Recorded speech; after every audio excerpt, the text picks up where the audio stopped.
صفحہ نمبر 717 آیت نمبر 100۔ اعوذ باللہ من الشیطان الرجیم، بسم اللہ الرحمن الرحیم۔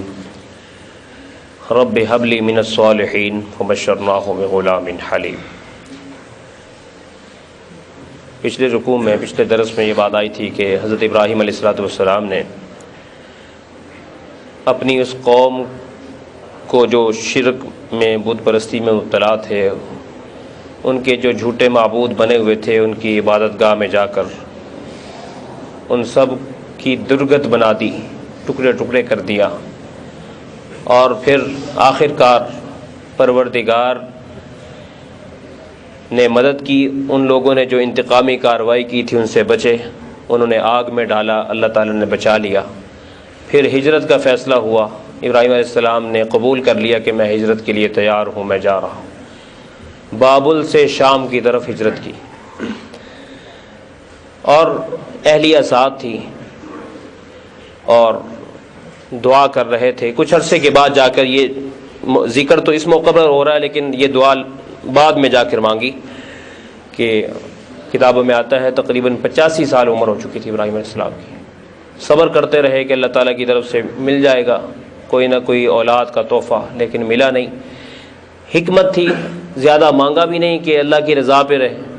اس لیے حدیث شریف میں آتا ہے کہ جو دعا نہیں مانگے گا کہ اللہ پاک نے دینا ہوگا تو دے دیں گے، تو اللہ تعالیٰ کی طرف سے وہ چیز روک دی جاتی ہے۔ تو ابراہیم علیہ السلام نے زیادہ دعا نہیں مانگی اور عمر اتنی گزر گئی۔ جب مانگا تو پھر دعا کیا مانگی؟ رب ہب لی من الصالحین، کہ یا اللہ ایک صالح بیٹا عطا کر دے۔ مفسرین لکھتے ہیں کہ اللہ تعالیٰ سے جب بھی دعا مانگیں اولاد کی تو صرف بیٹا نہ مانگیں، صالح بیٹا مانگیں۔ وجہ یہ ہے کہ بیٹا ہو کر مصیبت بھی تو بن سکتا ہے، تو اس لیے یا اللہ ایسا۔ اور اسی طرح جن کو اولاد ملی ہوئی ہے ان کو بھی چاہیے کہ ہر نماز کے بعد یہ دعا مانگے کہ یا اللہ ہماری اولاد کو صالح بنا دے۔ صالح اولاد ہی اصل صدقہ جاریہ ہے، ہر اولاد صدقہ جاریہ نہیں، بعض اولادیں مصیبت جاریہ بن جاتی۔ تو دعا مانگی، اور فبشرناہ بغلام حلیم، ہمارا پھر ہم نے ان کو ایک بردبار حلم والے بچے کی خوشخبری دے دی، جو کہ اسماعیل علیہ السلام کی صورت میں ظہور ہوا۔ پھر یہاں چونکہ واقعات کی تفصیل نہیں ہے، پھر اللہ کا حکم آیا کہ ہاجرہ کو اور اسماعیل کو وادی بے آب و گیا میں چھوڑا ہے۔ مکہ مکرمہ میں بیت اللہ کی عمارت نہیں تھی، صرف نشانات تھے، وہاں ان کو چھوڑ آئے۔ وہاں اس وقت رہائش بھی کسی کی نہیں تھی، چرند پرند درند بھی کچھ نہیں تھے وہاں پر، اور پانی بھی نہیں تھا۔ جہاں پانی ہو وہاں مخلوقات ہوتی ہیں۔ تھوڑا سا زیادہ راہ ساتھ دے دیا اور وہیں چھوڑ کر واپس۔ پوچھا جی کدھر چھوڑ کے جا رہے ہیں آپ؟ خاموش تھے۔ دامن پکڑ لیا اہلیہ نے، الی من تترکنا، آپ ہمیں کس کے حوالے کر کے جا رہے ہیں؟ ابراہیم علیہ السلام خاموش تھے، تو پھر خود ہی کہنے لگی کہ آپ اللہ کے نبی بھی ہیں اور کوئی کام اپنی مرضی سے نہیں کرتے، تو لگتا ہے کہ اللہ چاہتا ہے کہ آپ ہمیں یہ چھوڑ جائیں۔ تو جواب میں ابراہیم علیہ السلام نے تصدیق کی کہ ہاں اللہ ہی چاہتا ہے کہ ہم آپ کو ایسے چھوڑ جائیں۔ تو اس وقت میں آج کی عورت ہوتی تو کہتی کہ یا اللہ ساڈے کول کی قصور ہوگی۔ اور اس کا لفظ جو میں نقل کرنے لگا ہوں، ہاجرہ کے لفظ کیا تھے؟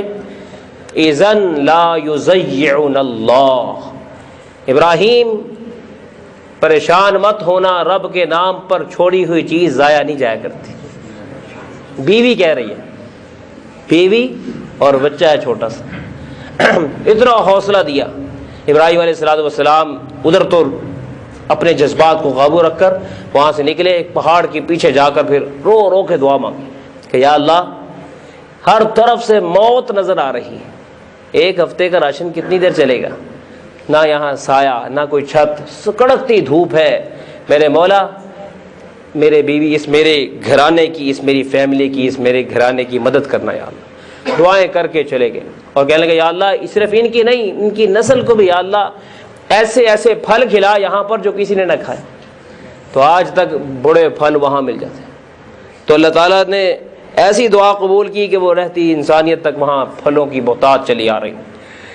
تو جب تھوڑے سے سمجھ بالغ ہوئے، سمجھدار ہوئے، حکم آ گیا کہ اب جو ہے اپنی محبوب چیز میرے نام پر قربان کریں.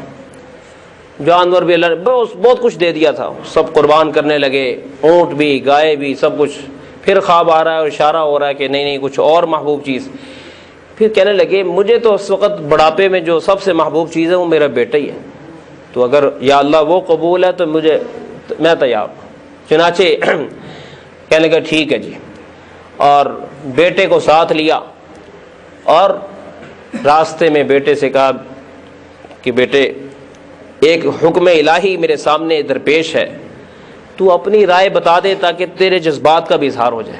حکم تو پورا ہونا ہے کہ اللہ تعالیٰ کی طرف سے مجھے اشارہ ملا ہے کہ میں دیکھ رہا ہوں، مسلسل دیکھ رہا ہوں، انی اراک لفظ ہے کہ میں بار بار دیکھ رہا ہوں کہ میں تجھے اللہ کے نام پر کاٹ رہا ہوں، آپ کی کیا رائے ہے؟ تو فوراً بیٹے نے کہا ابا جان جب حکم ہے تو پھر مشورہ کیسے؟ اب آپ کہہ رہے ہیں کہ حکم ہے، افعل ما تؤمر، امر جس چیز کا امر ہے اس میں تو پھر آپ نے کرنا ہی ہے، نہ مجھے اختیار ہے نہ آپ کو اختیار ہے. بیٹا یہ صبر ہو جائے گا، ستجدنی انشاء اللہ من الصابرین، میرا اللہ چاہے گا تو میں صبر کر کے دکھاؤں. بڑا ننھی منی زبان سے اللہ چاہے گا تو صبر بھی ہو جائے گا. کیسی عاجزی بھی اختیار کی، یہ نہیں کہا ہاں کر کے دکھاؤں گا. اس لیے بڑے سے کبھی بھی بڑا بول نہیں بولنا چاہیے. انشاءاللہ کا لفظ ہر کام کے ساتھ کہ اللہ نے چاہا تو ہو جائے گا. آسان سے آسان کام میں بھی انشاءاللہ، مشکل سے مشکل کام ہو تو انشاءاللہ میرے اللہ کی مشیت ہوگی تو ہو جائے. اس لیے ہمیں اپنے اوپر اعتماد نہیں کرنا چاہیے. چنانچہ کتابوں میں آتا ہے حضرت ہاجرہ کو شیطان نے علیحدہ روکا، حضرت ابراہیم کے پاس بھی آیا، حضرت اسماعیل کے پاس آیا، تینوں کو روکا، لیکن یہ لوگ عزم کا پہاڑ بن گئے.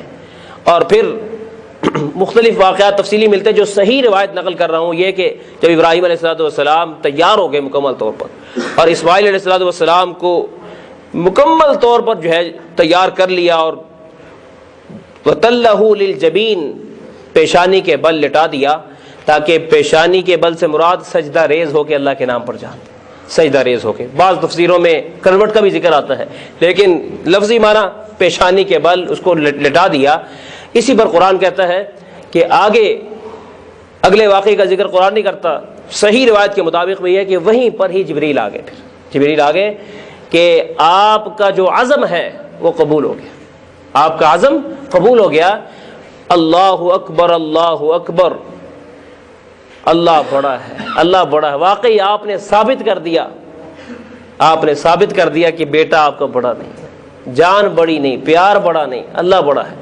تو حضرت ابراہیم علیہ السلام نے جواب میں وہ مینڈا لے کر آئے تھے ساتھ، لا الہ الا اللہ واللہ اکبر.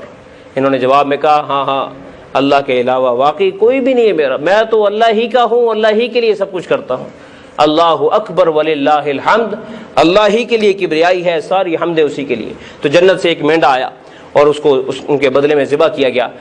اور پھر قرآن کہتا ہے کہ اس کے عوض میں فدیے میں اب رہتی دنیا تک اللہ تعالیٰ نے قربانی کو چلایا اور ثواب اسماعیل اور ابراہیم کو پہنچایا، حضرت ہاجرہ کو پہنچایا. کتنے جانور ذبح ہوتے ہیں، ایک ایک جانور کا اتنا ثواب کوئی سوچ بھی نہیں سکتا. لیکن مفسرین ایک بات لکھتے ہیں، وہ کہتے ہیں کہ اللہ پاک نے بیٹے کی گردن کٹوانے کا حکم نہیں دیا تھا کہ بیٹے کی گردن کاٹو.